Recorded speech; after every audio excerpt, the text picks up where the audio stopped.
Hoy vamos a meternos de lleno en la ciencia de la adicción. ¿Cómo es posible que algo como una copa de vino, un cigarrillo o una sustancia tan devastadora como el fentanilo puedan, en el fondo, tocar las mismas teclas en nuestro cerebro? El objetivo de este análisis es entender el por qué ir más allá de la superficie.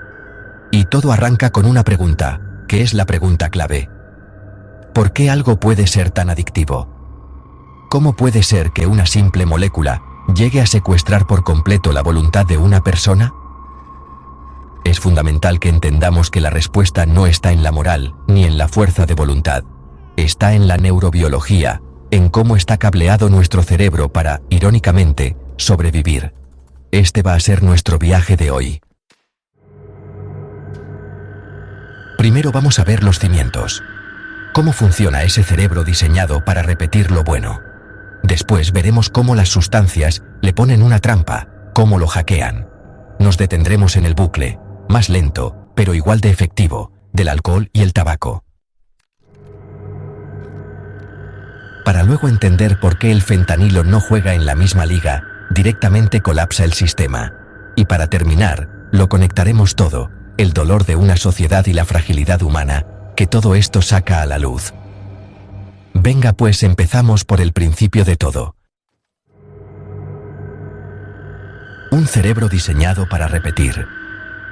Porque todo esto, por increíble que parezca, empieza con un mecanismo evolutivo brillante, diseñado para mantenernos con vida. Y aquí está el protagonista, el sistema de recompensa. Pensemos en él como el sistema operativo de nuestra motivación. Es un circuito en el cerebro que funciona con un neurotransmisor clave, la dopamina, y su propósito original es súper simple. Cada vez que hacemos algo que nos ayuda a sobrevivir, como comer, beber agua o conectar con otros, este sistema nos da un pequeño premio, un chute de placer, para asegurarse de que queramos volver a hacerlo, y el mecanismo es un bucle, sencillísimo pero potentísimo. Imagina, tienes hambre y comes. Tu cerebro libera dopamina y sientes una satisfacción. Esa es literalmente una nota que el cerebro se pone a sí mismo. Una nota en mayúsculas que dice, ojo, esto ha sido bueno, hay que repetirlo. Así de simple y así de poderoso. Así aprendemos lo más básico. Pasamos a la segunda parte. Aquí es donde la cosa se tuerce, donde este sistema de aprendizaje tan perfecto para la supervivencia es secuestrado. Vamos a ver en qué consiste la trampa de las sustancias. Y aquí está la clave del engaño. Comer algo rico libera un poquito de dopamina. Es como una chispa, pero las sustancias adictivas no juegan a eso, no activan el sistema, no, lo revientan. Lo inundan con un tsunami de dopamina completamente artificial y desproporcionado. El problema es que el cerebro no tiene un detector de trampas químicas, solo entiende de intensidad, así que cuando recibe esa inundación, la interpreta de la única forma que sabe. El mensaje que se graba a fuego es abrumador. Atención máxima. Esto que acaba de ocurrir es más importante que la comida, más importante que el sexo. Más importante que cualquier cosa que creías vital para sobrevivir. El sistema de prioridades de una vida entera queda reescrito en un instante.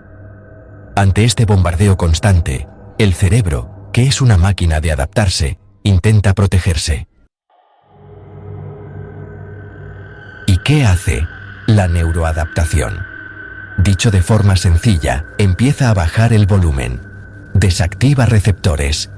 Reduce su propia sensibilidad para que el impacto no sea tan bestia. El resultado es trágico, se necesita cada vez más sustancia. No ya para sentir placer, sino simplemente para sentirse normal. Y esto es crucial, no es una falta de voluntad, es un cambio físico, real, en la arquitectura del cerebro.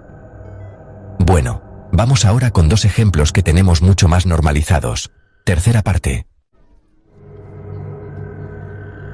El alcohol y el tabaco. El secuestro lento y sobre todo socialmente aceptado de nuestras emociones. Lo que firman estas sustancias con nuestro cerebro es un falso contrato. Es un trato con una letra pequeña terrible. El alcohol te promete relajación, un respiro, pero a la larga lo que hace es desentrenar a tu cerebro para que se relaje por sí mismo. ¿Y el tabaco? El tabaco es el maestro del engaño.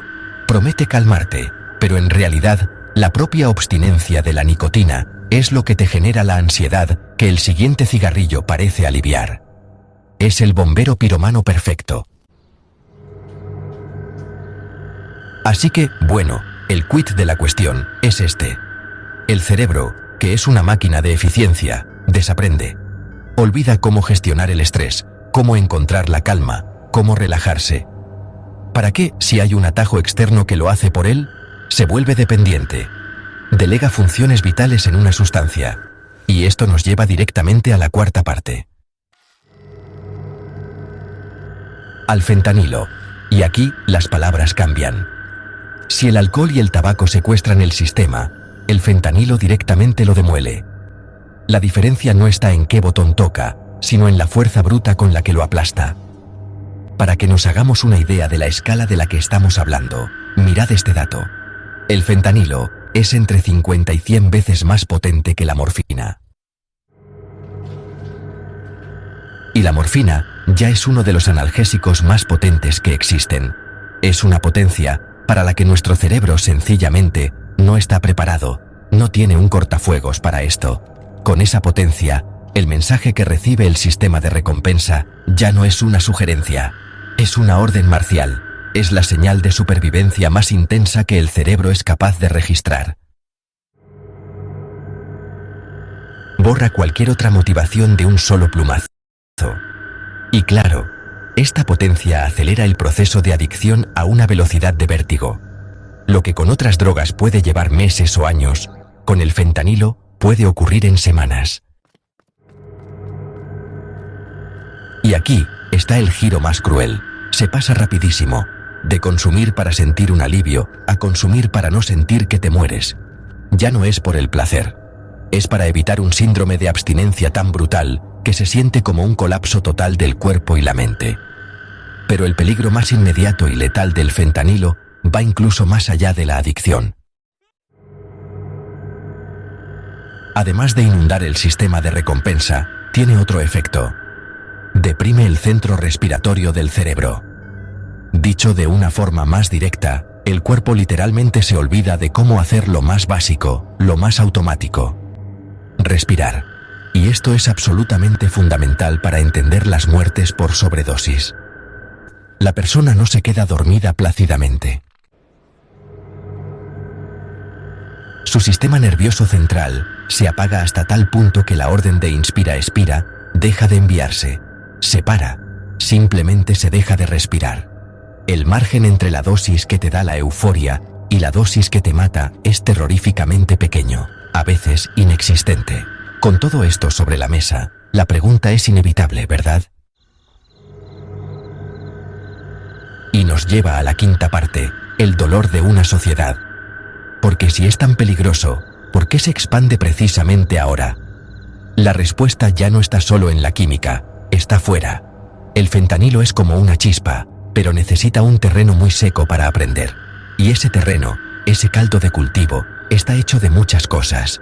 Del aislamiento social, de traumas que nunca se han tratado, de la precariedad económica, de una profunda crisis de sentido. Todo esto genera un dolor crónico, a veces físico, casi siempre emocional. Y el fentanilo ofrece para ese dolor una solución terrible pero aparentemente perfecta: la anestesia total, el botón de apagado. Y esta es, quizá, la idea central para entender la crisis.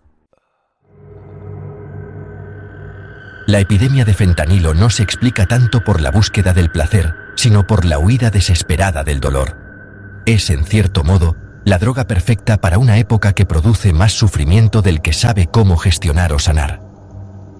Llegamos a nuestra última parte, la que conecta todos los puntos, la fragilidad que se revela. Aquí es donde extraemos la conclusión más profunda, y seguramente la más incómoda de todas. Fijaos en esta progresión porque es demoledora. No estamos hablando de mundos distintos, sino de una misma pendiente que se va inclinando cada vez más. Se puede empezar con un necesito relajarme y una copa. Pasar a un necesito calmarme con un cigarrillo. Escalar a un necesito no sentir con opioides más potentes. Y llegar al final del camino a la última parada. Necesito desaparecer, la promesa final del fentanilo. Es una escalada trágicamente lógica dentro de una misma dinámica de evasión, y con esto terminamos.